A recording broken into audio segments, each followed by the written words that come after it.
మహాపరిశుద్ధుడు, మహాగణుడు, సర్వోన్నతుడు, సర్వశక్తిమంతుడు, దేవాతి దేవుడైన తండ్రైన దేవునికి నా ప్రభువును రక్షకునైన యేసుక్రీస్తు నామము ద్వారా నా యొక్క కృతజ్ఞతలు తెలియజేసుకుంటున్నాను. ప్రియులైన వారందరికీ కూడా మన ప్రభువును రక్షకునైన యేసుక్రీస్తు నామములో నా యొక్క వందనములు తెలియజేసుకుంటున్నాను. ప్రియులంతా కూడా క్షేమంగా ఉన్నారని ఆశిస్తున్నాను. మరొక చక్కటి అవకాశం ఇచ్చి ఉన్నాడు. ఈ విధంగా ఆయన మాటలు మీ అందరితో పాటు కూడా పంచుకోవటానికి. క్రైస్తవులుగా మనము దేవుని విషయంలో, ఆయన గ్రంథం విషయంలో సరైనటువంటి అవగాహన అనేది కలిగి మనము ముందుకు కొనసాగాలి.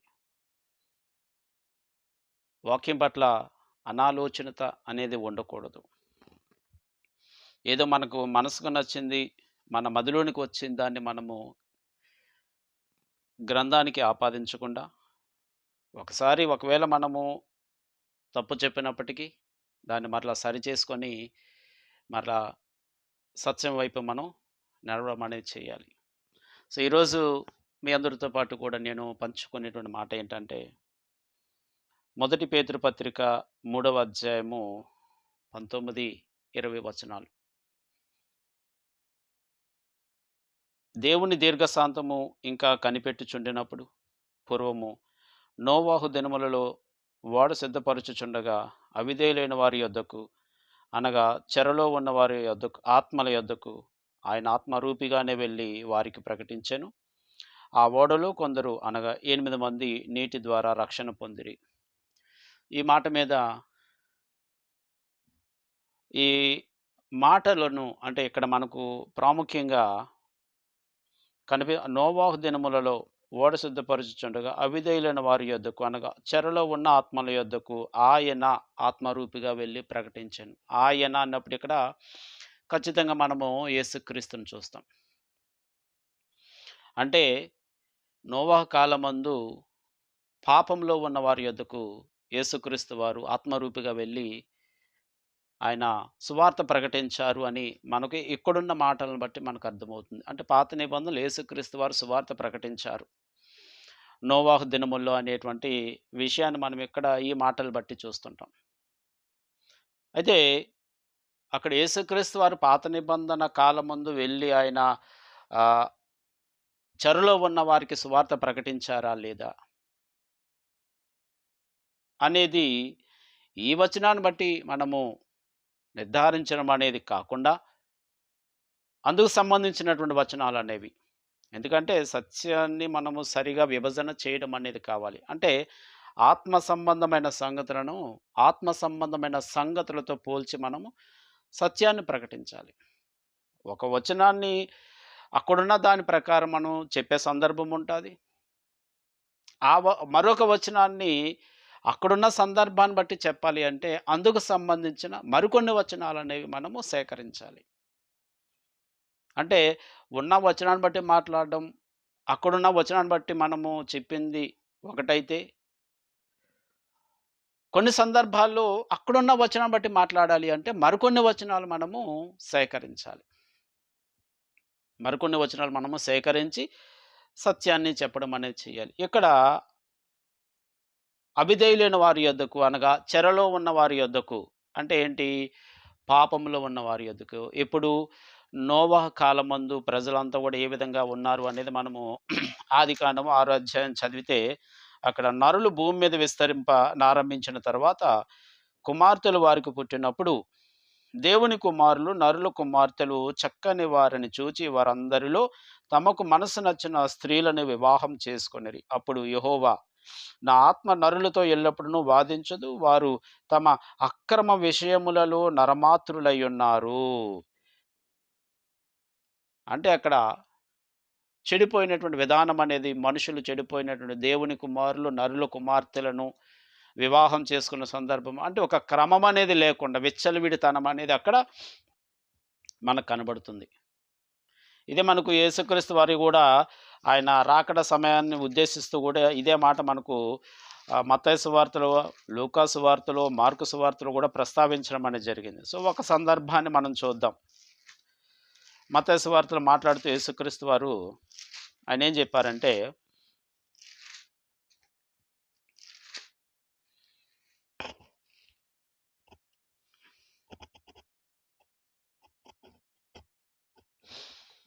38వ వచనము, 24వ అధ్యాయం 38వ వచనము. జలప్రళయమునకు ముందటి దినములలో నోవాహు ఓడలోనికి వెళ్ళిన దినము వరకు వారు తినుచు, త్రాగుచు, పెండ్లి చేసుకొనుచు, పెండ్లికిచ్చుచు నుండి జలప్రళయం వచ్చి అందరిని కొట్టుకొని పోవరకు ఎరుగకపోయిరి. అంటే ఒక విచ్చలవిడితనం అనేది, దేవునికి లోబడే విధానం అనేది లోపించిందక్కడ.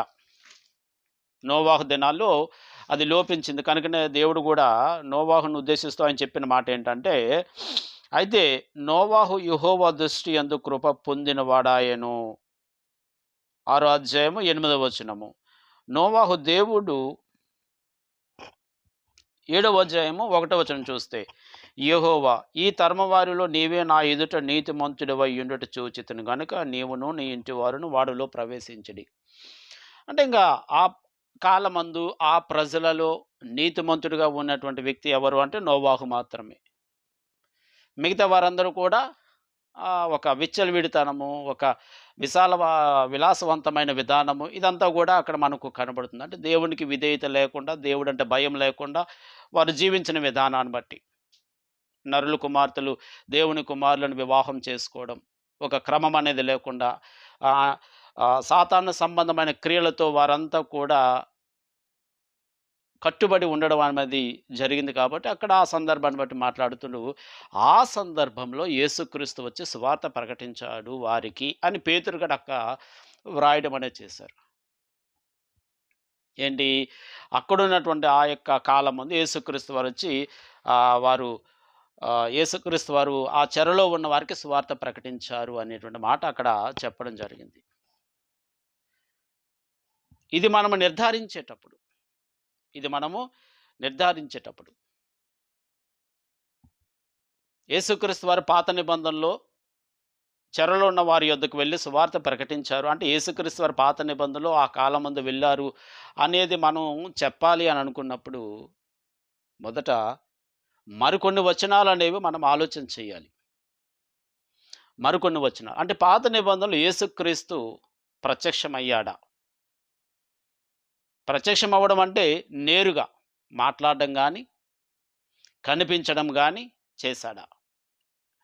దీన్నొకసారి మనం ఆలోచన చేయాలి. ఎందుకంటే ఈ పేతురు పత్రికలో ఉన్నటువంటి ఈ సందర్భాన్ని మనం నిజంగా యేసుక్రీస్తు వారు అక్కడికి వెళ్లారు అని మనం చెప్పాలి అని అనుకున్నప్పుడు, యేసుక్రీస్తు వారు నిజంగా ఆ కాలమందు, ఆ పురాతన కాలమందు, పితరుల కాలమందు, ధర్మశాస్త్ర కాలమందు యేసుక్రీస్తు వారు వచ్చారా లేదా అనేది చెప్పడానికి మరికొన్ని వచనాలున్నాయి. సో, వాటినొకసారి మనం ఆలోచన చేస్తే మత్తయి సువార్త 13వ అధ్యాయం మనం చదివితే, మత్తయి సువార్త 13వ అధ్యాయము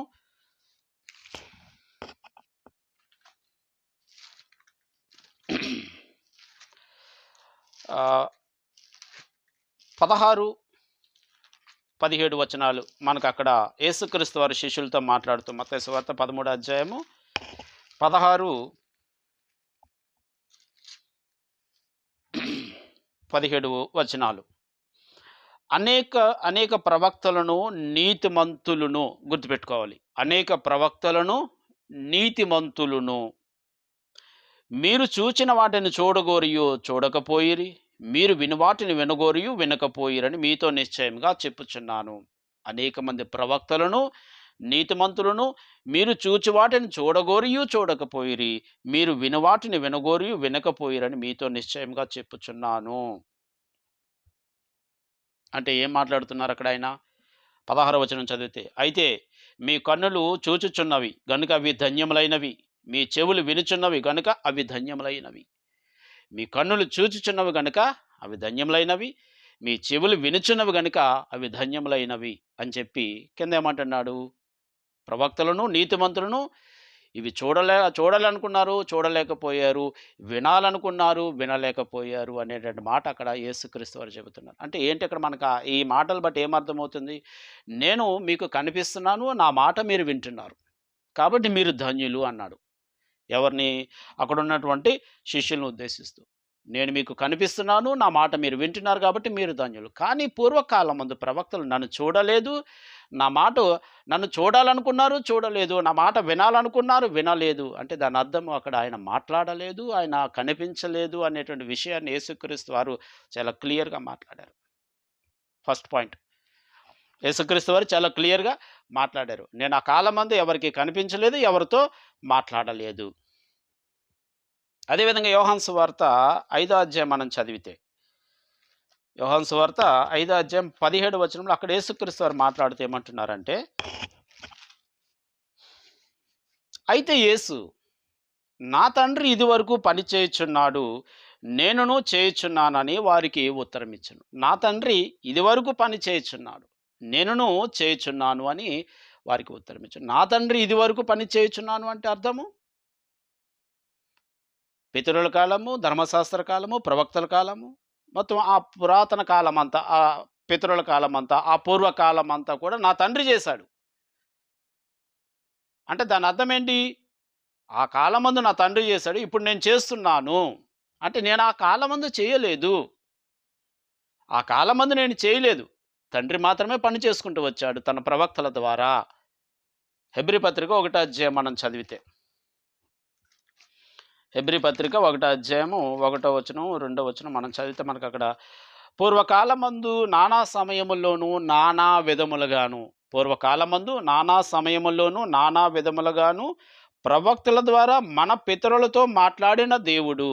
ఇందాక ఏదైతే యేసుక్రీస్తు వారు యోహాను సువార్త 5:17లో చెప్పారో, ఇదివరకు నా తండ్రి పని చేయుచున్నాడు అన్నప్పుడు, ఆ మాటకి ఇక్కడ మనము సీక్వెల్‌గా చూస్తే, పూర్వకాలమందు నానా సమయములోను నానా విధములుగాను ప్రవక్తల ద్వారా మన పితరులతో మాట్లాడిన దేవుడు. అంటే ఆ కాలమందు దేవుడు తన ప్రవక్తల ద్వారా నానా సమయాల్లో నానా విధాలుగాను మాట్లాడాడు.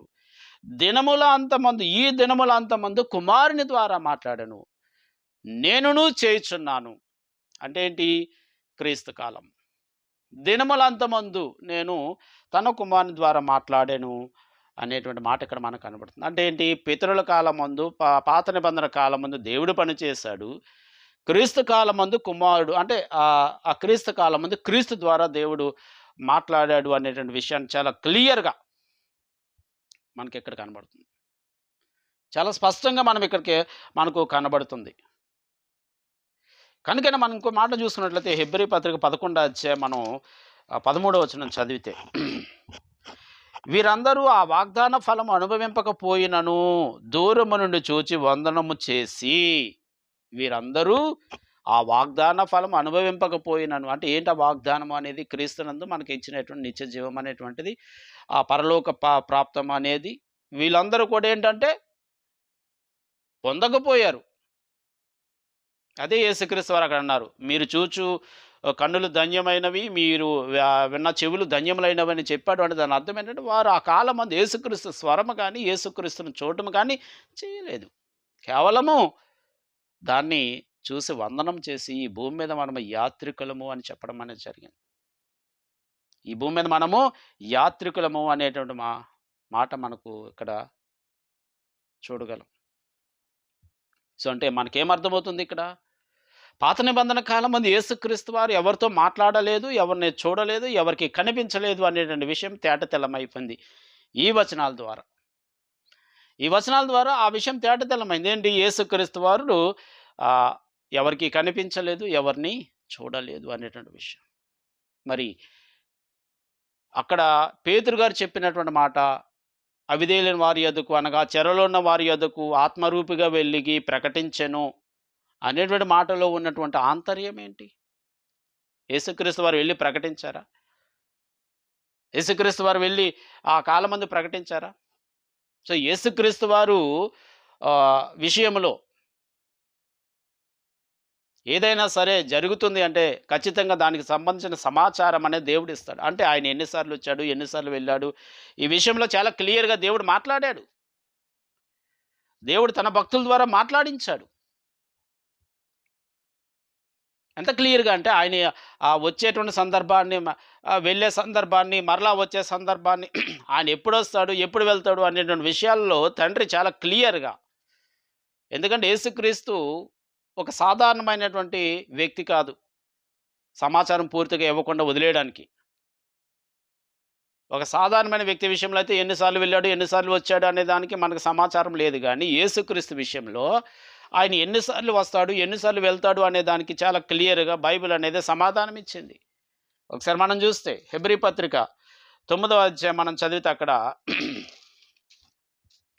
28వ వచనం. అలాగుననే క్రీస్తు కూడా అనేకుల పాపములను భరించుటకు ఒక్కసారి అప్పగింపబడి తన కొరకు కనిపెట్టుకొని యుండువారి రక్షణ నిమిత్తము పాపము లేకుండా రెండవసారి, మాట మనకు అర్థం కావాలి, సెకండ్ టైం. అంటే ఫస్ట్ టైం ఎక్కడ? మొదటిసారి ఎప్పుడు? అక్కడ ఉంటదా మొదటిసారి కూడా. అనేకుల పాపలను భరించుటకే ఒక్కసారి అప్పగింపబడి, అది మొదటిసారి. అంటే శరీరధారిగా వచ్చినటువంటి కాంటెక్స్ట్ అది. రెండోసారి అనేది ఆత్మ సంబంధమైనది. అంటే మొదటిసారి ఎప్పుడు? శరీరధారిగా వచ్చిన, అంటే ఆయన మరియ గర్భము నుండి వచ్చిన సందర్భాన్ని సూచిస్తుంది. రెండోసారి అన్నప్పుడు ఆయన ఆత్మ సంబంధమైన, అంటే యేసుక్రీస్తు వారు ఎప్పుడు వస్తారు, ఎన్నిసార్లు వస్తారు అనేది బైబిల్ అనేది చాలా క్లియర్‌గా తేట తెల్లంగా చెప్పడం అనేది జరిగింది ఇంకా. అంటే ఎన్నోసారి వస్తున్నాడు. అదే అంటాడు హెబ్రీ పత్రిక మనం చూసుకున్నట్లయితే 1వ అధ్యాయంలోని 6వ వచనంలో, మరియు ఆయన భూలోకమునకు ఆది సంభూతిని మరలా రప్పించినప్పుడు అంటే రెండోసారి. మరియు ఆయన భూలోకమునకు ఆది సంభూతిని మరలా రప్పించినప్పుడు దేవుని దూతలందరూ ఆయనకు నమస్కారం చేయవలని చెప్పుచున్నాడు. అంటే ఆ యేసుక్రీస్తు వారి రాకడ విషయంలో తండ్రి అయిన దేవుడు చాలా ప్రణాళిక అనేది వేశాడు. ఇష్టానుసారంగా పంపించలేదు. భూమి మీద ఉన్న మానవుని అయితే ఎప్పుడు పడితే అప్పుడు పంపించాడు. దానికి లెక్క అనేది దేవుడు ఇవ్వలేదు భూమి మీద. ఈ గ్రంథంలో మోషేని ఎన్నిసార్లు పంపించాడనేది గ్రంథము ఆ యొక్క ఇశ్రాయేలు యొద్దకు గాని, ఐగుప్తుల యొద్దకు గాని ఎన్నిసార్లు అనేది ఒక లెక్క అనేది లేదు. కానీ యేసుక్రీస్తు విషయంలో ఆ లెక్క అనేది ఉంది. ఎట్లాగుంది? రెండోసారి ప్రత్యక్షమగుచుండెను అంటే దాని అర్థం ఏంటి? మొదటిసారి ఎప్పుడొచ్చాడు? మొదటిసారి ఎప్పుడంటే శరీరధారిగా వచ్చిన, అంటే యేసుక్రీస్తు వచ్చిన విధానానికి ఆయన ఎప్పుడొచ్చాడు, మరలా ఎప్పుడొస్తాడు అనేటువంటి విషయాలనేవి బైబిల్ అనేది చాలా క్లియర్‌గా మాట్లాడింది. చాలా క్లియర్‌గా మాట్లాడింది. మరి యేసుక్రీస్తు వారు పాత నిబంధనలో నోవహు కాలమందు ఆయన వచ్చినట్లయితే అది కూడా రాకడ లెక్క కింద వస్తది. అది కూడా రాకడ లెక్క. ఎందుకంటే యేసుక్రీస్తు అనేటువంటి ఆయన నాలాంటి వ్యక్తో లేకపోతే మీలాంటి వ్యక్తో కాదు కదా. అంటే ఒక స్త్రీ పురుషుల కలయిక వలన పుట్టినటువంటి వ్యక్తి కాదు కదా. అలాంటి వ్యక్తికైతే లెక్క అనేది ఉండదు. కానీ యేసుక్రీస్తు అంతకంటే ఎక్కువ పరలోకము నుండి వచ్చేటువంటి వ్యక్తిని. అలాంటి వ్యక్తి విషయంలో దేవుడు చాలా క్లియర్‌గా మాట్లాడతాడు కదా. యేసుక్రీస్తుని భూమి మీద పంపించేటప్పుడు దేవదూతల కంటే గొప్పవాడైనటువంటి ఆయనను భూమి మీదకు పంపించేటప్పుడు ఖచ్చితంగా దానికి సంబంధించిన సమాచారం అనేది మనకు తన భక్తుల ద్వారా తెలియచేస్తాడు కదా. తన భక్తుల ద్వారా ఆయన తెలియచేసి మాట్లాడతాడు కదా. అంటే యేసుక్రీస్తు వారు ఎన్నిసార్లు వస్తారు అనేది, ఎన్నిసార్లు వచ్చాడు, మరలా వచ్చేదెప్పుడు, ఇదంతా కూడా బైబిల్ అనేది లెక్క అనేది ఇచ్చింది. ఇక మూడో పాయింట్, చెరలో ఉన్న ఆత్మల యొద్దకు ఆత్మరూపిగా వెళ్ళి ప్రకటించెను. ఆత్మల యొద్దకు అంటే అక్కడ ఆ ఆత్మలను అన్నప్పుడు అక్కడ ఎవరిని సూచిస్తూ మాట్లాడుతున్నాడు? అక్కడ రక్త మాంసములు కలిగి ఉన్నటువంటి వారిని ఉద్దేశిస్తూ ఆత్మలుగా రాయడం జరిగింది. సహజంగా ఆత్మలు అనే మాట రక్త మాంసములను ఉద్దేశిస్తున్న వ్యక్తుల గురించి కూడా వ్రాయబడినటువంటి సందర్భాలు ఉన్నాయి. 1 యోహాను పత్రిక 4వ అధ్యాయం మనం చదివితే 1వ వచనం, ప్రియులారా, అనేకులైన అబద్ధ ప్రవక్తలు లోకములోనికి బయలు వెళ్ళి ఉన్నారు గనుక ప్రతి ఆత్మను నమ్మక. ఎవరి గురించి మాట్లాడుతున్నాడు? అబద్ధ ప్రవక్తల గురించి. అంటే మనుషులను కూడా ఆత్మలుగా వర్ణించిన సందర్భం ఇక్కడ కనబడుతుంది. అంటే కాంటెక్స్ట్ అనేది మనకు అర్థం కావాలి. ఇక్కడ మనుషులను కూడా ఆత్మలుగా వర్ణిస్తున్నాడు. ప్రతి ఆత్మను నమ్మక ఆయా ఆత్మలు దేవుని సంబంధమైనవో కావో పరీక్షించుడి. ఆయా ఆత్మలు అంటే ఎవరిని? ఆ మనుషులనే కదా! ఆ అబద్ధ ప్రవక్తలొచ్చి మీ దగ్గరకొచ్చి ఏదైనా బోధిస్తున్నప్పుడు వీళ్ళు నిజంగా దేవుని సంబంధులా కాదా అనేది పరిశీలన చేయండి అనేటువంటి విషయాన్ని ఇక్కడ యోహాను గారు తెలియజేస్తున్నారు. సో, అక్కడ మరి ఉన్నటువంటి వాళ్ళని కూడా దేనితో పోల్చాడు? చెరలో ఉన్న ఆత్మల యొద్దకు. అంటే ఎక్కడ? పాపంలో ఉన్నటువంటి ఆత్మల యొద్దకు. అంటే అక్కడున్నటువంటి ఆ పాపంలో మగ్గిపోయి ఉన్నటువంటి మనుషుల యొద్దకు. పాపంలో మగ్గిపోయి ఉండేటువంటి మనుషుల యొద్దకు ఆత్మ వెళ్లి సువార్త ప్రకటన చేయగలదా? అనేది ఒకసారి మనం ప్రశ్నించుకోవాలి. ఒక రక్తమాంసములు కలిగి ఉన్న వ్యక్తి యొద్దకు నేను వెళ్లి మాట్లాడాలి అంటే, నేను కూడా రక్తమాంసములలో పాలివాడై ఉండాలి. ఎందుకంటే ఆయన నన్ను చూడాలి, నా మాట వినాలి అంటే ఖచ్చితంగా నేను కూడా అదే రూపంలో ఉండాలి. పైగా అక్కడ వాళ్ళందరూ కూడా ఎట్లాగున్నారు? పాపము చేసి ఉన్నారు. పాపము చేసి ఉన్న వ్యక్తులతో మాట్లాడాలి అంటే, ఇక్కడ ఈయన కూడా రక్తమాంసములను కలిగి ఉన్నవాడైతేనే అక్కడ వారు ఈయనను చూడగలరు, ఈయన మాట వినగలరు. మరక్కడ వాళ్ళేమో రక్తమాంసములో ఉన్నారు. ఇక్కడ యేసుక్రీస్తేమో ఆత్మగా అన్నారు. అంటే ఏంటి దీని యొక్క వివరణ? ఏంటి? దీన్ని ఏ విధంగా మనము ఆలోచన చెయ్యాలి? ఆత్మల యొద్దకు అన్నప్పుడు అక్కడ ఆత్మలు అంటే అక్కడ మనుషులను ఉద్దేశిస్తూ ఆత్మలన్నాడు.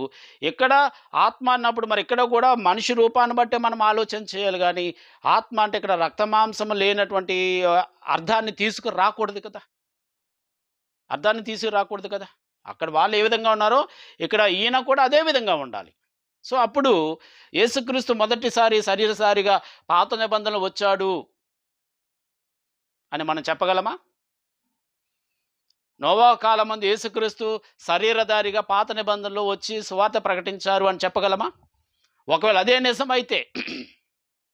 నిజమైతే నోవహు ఖచ్చితంగా యేసుక్రీస్తుని చూసేవాడు కదా! ఎందుకంటే ఆ కాలమందు యేసుక్రీస్తు శరీరధారిగా వచ్చి సువార్త ప్రకటించి ఉంటే ఖచ్చితంగా నోవహు కూడా యేసుక్రీస్తును చూసేవాడు. మరి అలా చూసినట్టుగా లేదు కదా! అదే అంటున్నాడు కదా! పాత నిబంధన ప్రవక్తలను, నీతిమంతులను చూడగోరియు చూడలేకపోయిరి, వినగోరియు వినలేకపోయిరి అంటే దాని అర్థం ఇంకా అక్కడ ఆ కాలమందు ఎవరు చూడలేదనే కదా! మరేంటి ఇక్కడ? సువార్త ఆయన ఎళ్లి ప్రకటించను అంటే దానికి ఉండేటువంటి అర్థమేంటి? దాన్ని ఏ విధంగా మనం ఆలోచన చేయాలి? ఒకవేళ యేసుక్రీస్తు శరీరధారిగా భూమి మీదకి వచ్చేటువంటి సందర్భం ఉంది అంటే, ఖచ్చితంగా దానికి కూడా దేవుడు సమాధానం ఇస్తాడు కదా! ఎందుకంటే ఆయన భూమి మీదకి వచ్చిన సందర్భాన్ని బట్టి మాట్లాడుతూ హెబ్రీ పత్రిక 10వ అధ్యాయం మనం చదివితే, హెబ్రీ పత్రిక 10వ అధ్యాయం 5వ వచనం చదివితే మనకు, కాబట్టి ఆయన ఈ లోకమందు ప్రవేశించినప్పుడు అంటే ఎప్పుడిది? ఆయన తల్లి గర్భం నుండి భూమి మీదకి వచ్చేటువంటి సందర్భాన్ని బట్టి మాట్లాడుతున్నాడు. కాబట్టి ఆయన ఈ లోకమందు ప్రవేశించినప్పుడు బలియు అర్పణయు నీవు కోరలేదు గానీ నాకు ఒక శరీరమును అమర్చితివి. అంటే ఇప్పుడు ఆయన తల్లి గర్భం నుండి భూమి మీదకి వచ్చిన సందర్భాన్ని మాట్లాడుతున్నాడు. మరి పాత నిబంధనలో మరి శరీరాన్ని ధరించుకొని వచ్చినట్టుగా ఎక్కడైనా మనకుందా? ఎందుకంటే అక్కడ ఉన్న వాళ్ళందరూ కూడా శరీరధారులు, పాపం చేసిన వారు. మరి అటువంటి వారి యొద్దకు యేసుక్రీస్తు సువార్త ప్రకటించడానికి వెళితే, నీతిని ప్రకటించడానికి వెళితే ఆ విధంగానే వెళ్ళాలి కదా! శరీరధారిగానే వెళ్ళి నీతిని ప్రకటించాలి కదా! ఆత్మరూపిగా ఎట్లా వెళ్ళగలడు?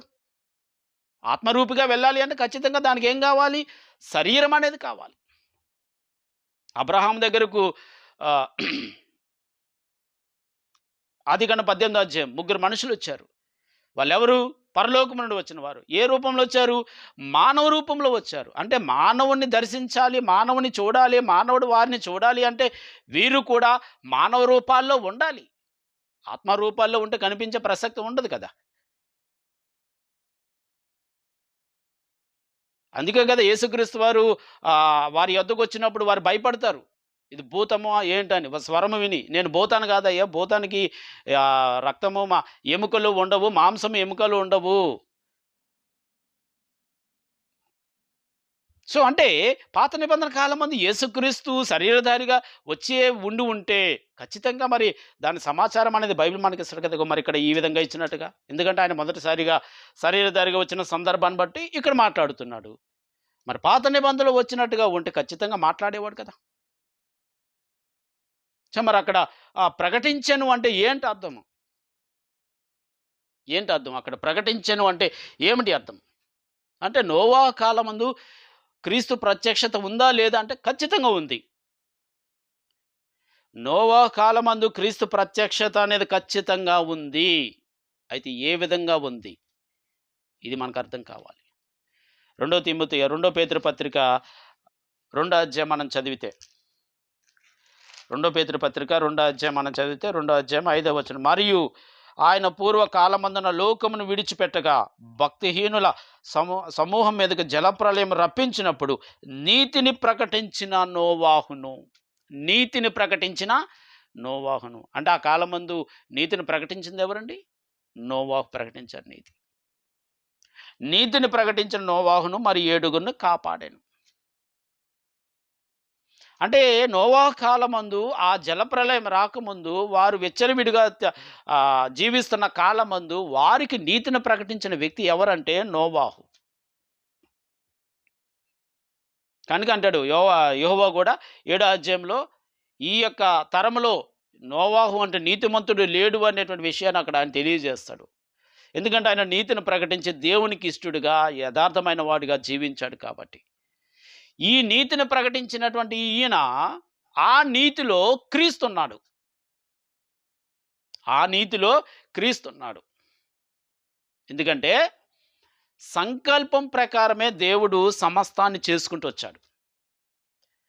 ఆ సంకల్పం ప్రకారమే సమస్తాన్ని పాత నిబంధనలు నడిపించుకుంటూ వచ్చాడు. కాబట్టి ప్రవక్తలతో ఆమోసు గ్రంథము 3వ అధ్యాయం 7వ వచనం చదివితే, ఆమోసు గ్రంథము 3వ అధ్యాయము 7వ వచనం మనం చదివితే అక్కడ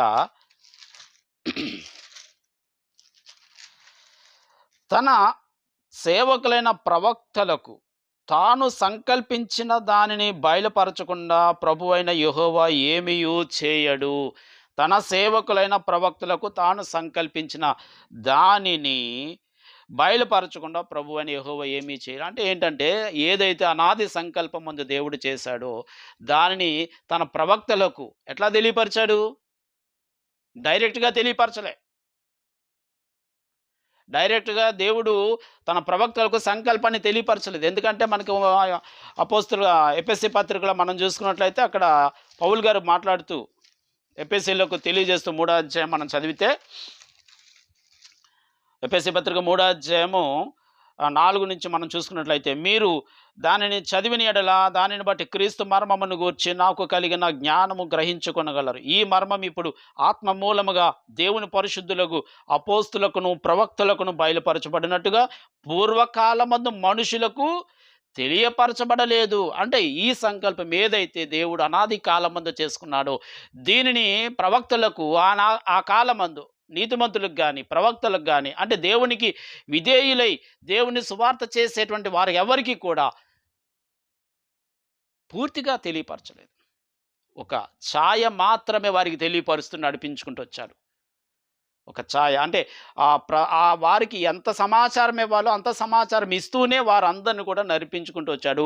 అదేవిధంగా నోవాహు కూడా దేవుడు నీతిని ప్రకటించమని చెప్పాడు. ఆ నీతిలో క్రీస్తున్నాడు. ఆ నీతిలో క్రీస్తున్నాడు. ఏంటంటే ఆ నీతి ఆయన సంకల్పం ముందు ఏదైతే జగత్ పునాది వేయబడక ముందు ఏదైతే ఆయన చేసుకున్నాడో క్రీస్తు ద్వారానే సమస్త మానవాళికి దేవుని మోక్షము, పరలోకము, నిత్య జీవము అనేటువంటి సంకల్పము ఏదైతే ఉందో ఆ సంకల్పం అంతా కూడా ఆ నీతిలో ఉంది. అయితే అది కేవలం ఛాయ మాత్రమే ఇచ్చాడు అక్కడ నోవాహు. కనుకనే 11వ అధ్యాయం అంతా కూడా మనకు విశ్వాస వీరులు అని మనం చూస్తాం. చివరికి వచ్చేసరికి ఏమంటున్నాడు? వారు దానిని చూడకపోయినను. అంటే ఏంటి? పూర్తిగా రివీల్ చేయలేదు దేవుడు వారికి. పాత నిబంధన కాలం మంది ఎవరికి కూడా దాన్ని రివీల్ చేయలేదు. కేవలం షాడో మాత్రమే ఇచ్చాడు, ఛాయ.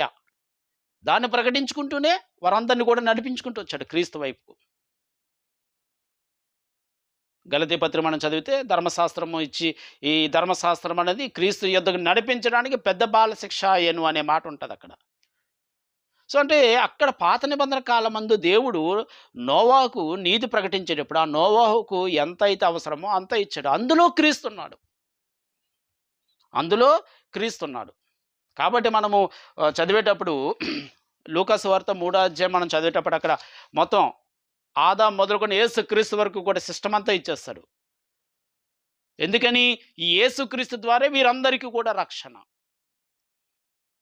మృతుల పునరుత్థానం అనేది యేసుక్రీస్తు ద్వారానే ఉంది గనుకనే, ఆ మృతుల పునరుత్థానం అనేది కూడా ఆ నీతిలో ఒక భాగమైంది గనుకనే, నాడు నోవాహు నీతిని ప్రకటించాడు. ఆ నీతిలో, ఆ ప్రకటనలో యేసుక్రీస్తు కూడా ఉన్నాడు. కనుకనే అక్కడ 8 మంది రక్షింపబడ్డారు. ఆ నీతిని అంగీకరించిన ఆ 8 మంది ఆ 8 మంది అంటే అక్కడ తన కుటుంబానికి నోవాహు నీతి ప్రకటించాడు. ఆ కాలమందు అనేక మందికి నీతిని ప్రకటించాడు. కానీ ఎవరు వినలేదు. కేవలము ఆ కుటుంబం మాత్రమే విన్నది. వారు రక్షింపబడ్డారు. వారు రక్షింపబడ్డారు. అంటే ఇక్కడ మనము అర్థం చేసుకోవాల్సింది ఏంటి అంటే, యేసుక్రీస్తు నోవాహు కాలమందు ఉన్నాడా అంటే ఉన్నాడు. ఎట్లా ఉన్నాడు? నోవాహు ప్రకటనలో నీతిని ప్రకటించుటలో ఆ నీతిలో యేసుక్రీస్తు ఉన్నాడు. ఆ నీతిలో యేసుక్రీస్తు ఉన్నాడు. సో, దాని ప్రకారమే ఇక్కడ పేతురు గూడా ఏం తెలియజేస్తున్నారంటే, ఆ కాలమందు చెరలో ఉన్న ఆత్మల యొద్దకు ఆత్మరూపిగా వెళ్ళి ప్రకటించెను. అందులో 8 మంది రక్షింపబడ్డారు అంటే దాని అర్థం ఏంటంటే, ఆయన నోవాహు ద్వారా ప్రకటింపబడిన నీతిలో యేసుక్రీస్తు ఉన్నాడు. ఆ ప్రకటింపబడినటువంటి విధానాన్ని బట్టి 8 మంది మాత్రమే రక్షింపబడ్డారు అనేటువంటి విషయాన్ని తెలియజేస్తూ పై వచనాన్ని మనం చదివితే, పై వచనాన్ని 3వ అధ్యాయము పై వచనము 18వ వచనం 15 నుంచి కూడా, ఈ దేవుని చిత్తం అలాగున్న యెడల కీడు చేసి శ్రమ పడుట కంటే మేలు చేసి శ్రమ పడుటయే బహు మంచిది. ఎలయనగా మనము దేవుని యొద్దకు తెచ్చుటకు, మనం ఇది చదువుకోవాలి, మనలను దేవుని యొద్దకు తెచ్చుటకు. ఆనాడు నోవాహు కూడా నీతిని ప్రకటించాడు అంటే దాని అర్థం ఏంటి? వారిని దేవుని యొద్దకు తీసుకురావడానికి. అంటే అక్కడ ఆయన నీతి ప్రకటించినటువంటి, అక్కడ ఆయన ప్రకటించిన తీరు, ఆ నీతిలో క్రీస్తును ప్రకటించిన తీరు దేని గురించి? వారిని దేవుని యొద్దకు, వారి యొక్క అవినీతి నుండి బయటకు రప్పించి, వారి యొక్క విధానాన్ని నుంచి బయటకు రప్పించి దేవుని యొద్దకు నడిపించడానికి నాడు నోవాహు నీతిని ప్రకటించాడు. అంటే ఆ నీతిలో క్రీస్తును ప్రకటించాడు. ఇక్కడ అదే మనం చూసుకున్నట్లయితే, దేవుని యొద్దకు తెచ్చుటకు అనీతిమంతుల కొరకు నీతిమంతుడైన క్రీస్తు శరీర విషయంలో చంపబడియు ఆత్మ విషయంలో బ్రతికింపబడి పాపముల విషయంలో ఒక్కసారే శ్రమపడెను. సో, కిందకు వచ్చేసరికి దేవుని దీర్ఘశాంతము ఇంకా కనిపెట్టుచుండినప్పుడు పూర్వము నోవాహు దినములలో ఓడ సిద్ధపరచుచుండగా ఒక సందర్భాన్ని తీసుకొచ్చాడు. అంటే నాడు దేవుడు నోవాహు ద్వారా వారందరినీ రక్షించి దేవుని యొద్దకు రప్పించాలి అని అనుకునేటువంటి ఒక సందర్భాన్ని ఇక్కడ తీసుకొచ్చాడు. అంటే యేసుక్రీస్తు ద్వారానే మనమందరం కూడా దేవుని యొద్దకు చేరాలి. 2వ తిమోతి పత్రిక 1 తిమోతి పత్రిక 2వ అధ్యాయము 5వ వచనము, దేవుడొక్కడే, దేవునికి మధ్యవర్తి ఒక్కడే, ఆయనే క్రీస్తు యేసు నరుడు. దేవుడొక్కడే, దేవునికి మధ్యవర్తి ఒక్కడే. అంటే యేసుక్రీస్తు ద్వారానే ఎవరైనా సరే దేవుని యొద్దకు రావాలి. అంటే యేసుక్రీస్తులో రక్షింపబడిన వాడే దేవుని యొద్దకు వెళ్ళేటువంటి పరిస్థితి ఉంటుంది. అదే విషయాన్ని ఇక్కడ పేతురు గారు తెలియజేస్తూ, ఆనాటి కాలమందు నోవాహు సందర్భాన్ని తీసుకొచ్చి అక్కడ యేసుక్రీస్తును ప్రకటించిన విధానాన్ని, అది ఇండైరెక్ట్‌గానే, డైరెక్ట్‌గా కూడా కాదు, ఇండైరెక్ట్‌గానే. ఎందుకంటే అక్కడ వారికి ఈ దేవుడు ఎంత సమాచారం ఇవ్వాలో అంతే ఇచ్చాడు. ఎందుకంటే అప్పటికి యేసుక్రీస్తు దేవుని మర్మమై ఉన్నాడు. సో, ఆ మర్మాన్ని మర్మంగానే అక్కడ వారికి తెలియపరిచాడే తప్ప కానీ మర్మాన్ని అక్కడ బహిర్గతం చేయలేదు. మనకు ఎఫెసీ పత్రికలో చదివిన దాని ప్రకారం. సో, కాబట్టి ఇక్కడ మనము ఆలోచన చేయవలసింది ఏంటంటే, నాడు యేసుక్రీస్తు ఆత్మరూపిగా వచ్చేసాడు అంటే ఆత్మరూపిగా రాలేదు, శరీరధారిగా రాలేదు. మరి ఎట్లా వచ్చాడు అంటే, నోవాహు నీతిని ప్రకటించుట ద్వారా, ఆ నీతిలో క్రీస్తు ఉండడం ద్వారా. సో, దానిని ఇక్కడ ఏం చేశాడంటే, ఆయన ఆత్మరూపిగా అన్నట్టుగా ఇక్కడ చెప్పాడు. సో, అంటే లిటరల్‌గా ఆయన వచ్చేసాడని కాదు. అందుకే గ్రంథంలో ఉన్నటువంటి మాటలను మనం ఆలోచన చేసే తీరు అనేది చాలా జాగ్రత్తగా ఉండాలి.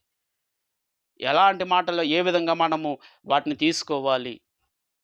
ఇశ్రాయేలు దేవుని చూచిరి అని ఉంటది. నిజంగా దేవుడిని చూసారా ఇశ్రాయేలీయులు అంటే? చూడలేదు. మరి చూసిందేంటి? దేవుని మహిమను చూసారు. దేవుని మహిమను చూసినా సరే, దేవుడిని చూసినట్టే కదా! వాళ్ళు అందుకే మళ్ళా మహిమను చూసినట్టుగా వాక్యం ఉంటది. కానీ దేవుని ఎవరు ఎన్నడూను ఏ మానవుడు చూడలేదని మనకు క్రొత్త నిబంధన సర్వసత్యంలో తెలియపరచబడ్డది. మరి దేవుని చూసిందేంటి? దేవుని మహిమను చూసారు కాబట్టి. ఇదిగో దేవుడు దిగి వచ్చేస్తున్నాడు అంటే, దేవుడు దిగి వచ్చాడా? రాలేదు. మరేంటి? ఆయన యొక్క మాట అనేది, ఆయన యొక్క ఆజ్ఞ అనేది రావడం అనేది. అంటే లేఖనాలను జాగ్రత్తగా ఆలోచన చేసి, వాటిని మనము జాగ్రత్తగా విశ్లేషణ చేయగలిగి, వాటిని జాగ్రత్తగా మనము క్రోడీకరించడం అనేది చేయగలిగితే, ఖచ్చితంగా మనము సత్యాన్ని చెప్పడానికి అవకాశం ఉంటదే తప్ప గాని, మనకు నచ్చినట్టుగా మాట్లాడితే యేసుక్రీస్తు నోవహు కాలం ముందు వచ్చేసాడు. ఇంకో సందర్భం ఉంటది. కొరింథీ పత్రికలో ఆ బండ క్రీస్తే. అక్కడ గూడా అగో ఇశ్రాయేలుకు యేసుక్రీస్తు వచ్చేసాడు. అక్కడ ఆ బండ క్రీస్తే కాబట్టి, బండగా క్రీస్తు ఉన్నాడు అని అక్కడ మాట్లాడతారు. అక్కడ సందర్భం అనేది ఒకటి. 2 కూడా క్రీస్తుని గురించే గానీ, అక్కడ సందర్భం వేరు, ఇక్కడ సందర్భం వేరు. 2 కూడా రక్షణకు సంబంధించినవే. అది ప్రభురాత్రి భోజనం గురించి మాట్లాడుతున్న సందర్భంలో మాట్లాడాడు. ఇక్కడ బాప్తిస్మం గురించి మాట్లాడుతున్న సందర్భం. అందుకంటాడు సాదృశ్యమైన బాప్తిస్మం ఇప్పుడు మిమ్ములను రక్షించుచున్నది. నాడు వారు ఓడలోను రక్షింపబడినట్టుగా ఈరోజు బాప్తిస్మం ద్వారా మీరు రక్షింపబడుతున్నారు అనేటువంటి కాంటెక్స్ట్‌ని తీసుకొచ్చి ఇక్కడ పేతురు గారు మాట్లాడుతున్నారు. అంటే ఇక్కడ మనకు అర్థం కావాల్సింది ఏంటంటే, నోవహు కాలమందు యేసుక్రీస్తు నేరుగా వచ్చాడు అనేది వాక్య విరుద్ధము. ఎందుకంటే అనేక ఆధారాలు ఉన్నాయి. యేసుక్రీస్తు పాత నిబంధనలో రాలేదు. మరి అక్కడ యేసుక్రీస్తు వారు ఉన్నారా అంటే, నోవాహు ప్రకటించిన నీతిలో యేసుక్రీస్తు ఉన్నాడు. ఇది మనకు అర్థం కావాల్సింది. నోవాహు ప్రకటించిన నీతిలో యేసుక్రీస్తు ఉన్నాడు గానీ, నోవాహు కాలమందు యేసుక్రీస్తు నేరుగా వచ్చి ప్రకటించలేదు. ఎందుకంటే అప్పటికే నోవాహు నీతిని ప్రకటిస్తున్నాడు. నీతిపరుడుగా ఉన్నాడు నోవా. కాబట్టే అక్కడ తన కుటుంబాన్ని రక్షించుకోగలిగాడు. ఆ నీతిలో క్రీస్తు ఉన్నాడు కాబట్టే ఇక్కడ పేతురు గారు ఆ సందర్భాన్ని తీసుకొచ్చి అర్థమగు రీతిగా, అర్థం చేసుకునే విధంగా రక్షింపబడాలి అనేటువంటి ఉద్దేశముతో పేతురు గారు ఆ మాటలు చెప్పారు. కాబట్టి ఇంకా వీటిలో ఏమైనా సందేహాలుంటే మీరు ఖచ్చితంగా నా వాట్సాప్‌కి మీరు మెసేజ్ చేస్తే నేను ఇంకా ఏమైనా నేను చెప్పిన వాటిలో నా సొంత ఉద్దేశాలుంటే వాటిని చేసుకోవడం ప్రయత్నం చేస్తాను. లేదు అంటే మీరు చెప్పే వాటికి నేను సరైన సమాధానం చెప్పడానికి నేను ప్రయత్నం చేస్తాను. ఏదేమైనప్పటికీ కూడా సత్యంలో మనమందరం కూడా ముందుకు కొనసాగాలి. ఈ మాటలు విన్న మీ అందరికీ కూడా నా యొక్క వందనములు తెలియచేసుకుంటున్నాను.